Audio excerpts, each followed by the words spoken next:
everybody.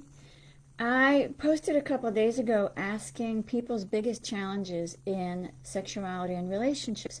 And a lot of the feedback I got was about people struggling, frustrated and in pain around trying to find a relationship.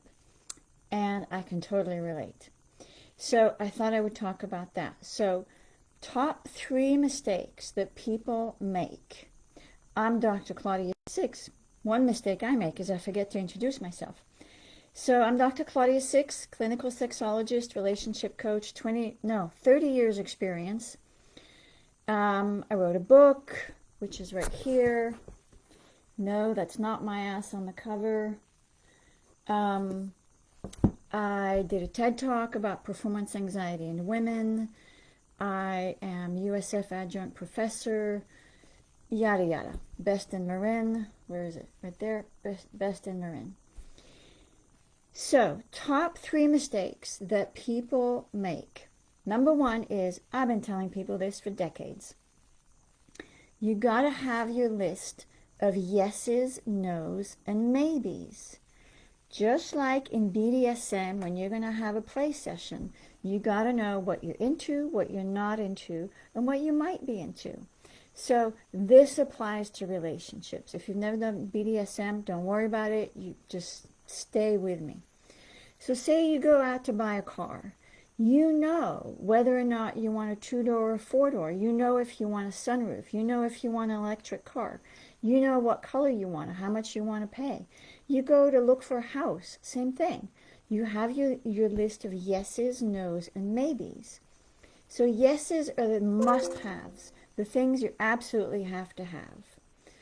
And it's a little beyond, the sense of humor, walks on the beach, yada yada.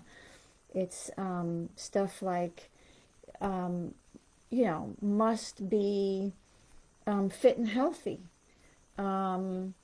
must be able to travel, must, and it's a bit beyond, must have a job and be financially responsible. These are like, more like substantial issues.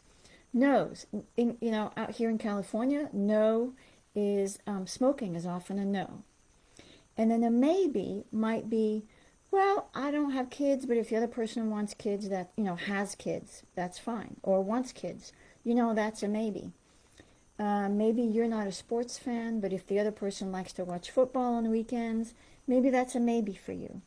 So yeses, must-haves, nos are deal breakers, maybes are like, maybe.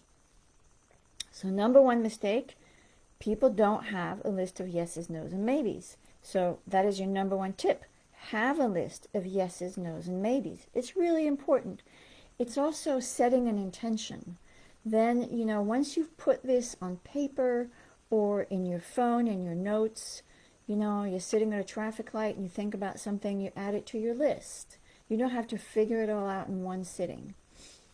So once you have your list of yeses, nos, and maybes, second mistake people often make is they don't stick to their guns. They try to make it something that it isn't. So number 2 tip is stick to your guns, set boundaries. If somebody's not quite what you want and you're trying to make them what you want, for example, if somebody lives 100 miles away and you have a cat and you don't want to, drive home at 5 o'clock in the morning from 100 miles away to come home and feed your cat, then stick to your boundary about that. I don't care how hot that person is. Find someone who lives closer to your house. And find someone who's not allergic to cats. See, that could be another deal breaker. Don't try to make them something they're not. I think too often people are so hungry for a relationship that they're like, well, she's not quite what I want, but, she's hot and I'm just gonna, make it work.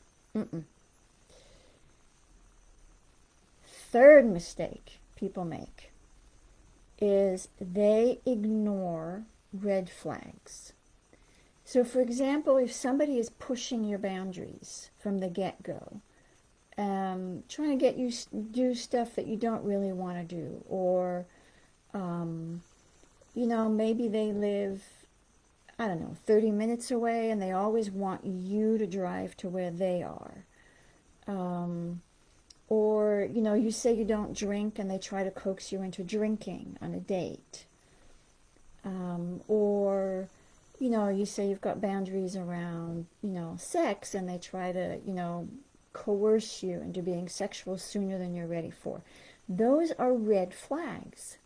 So it's along the lines of stick to your boundaries. It's like no red flags. And if you can't identify red flags, ask somebody or ask me. Shoot me a little message and run it by me, and I will answer you. Happy to do that. I've done that for lots of people.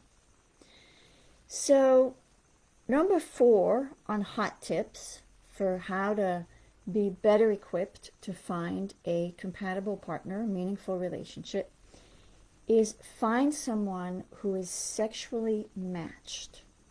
And by that I mean that so often I have clients come in and they're like, we get along great, we're best friends, we love each other, but we don't have sex. Because one of them doesn't want to have sex. Or because both of them, they're kind of like stuck. And that energy is just not flowing between them. So it's like, well, he looks good on paper, and, the sex isn't really working, but that's okay, I love him, I'm going to make it work. Or one of you has a high sexual appetite and the other one doesn't. And so there's a constant tension between you because one of you wants it and the other one doesn't.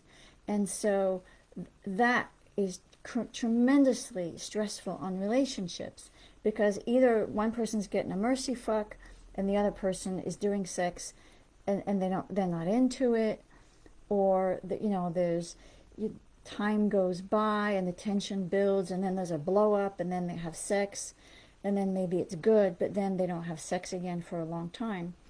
So picking a partner who has a similar sexual appetite to you and a similar sort of affinity or appetite for it. It's more important to some people than others.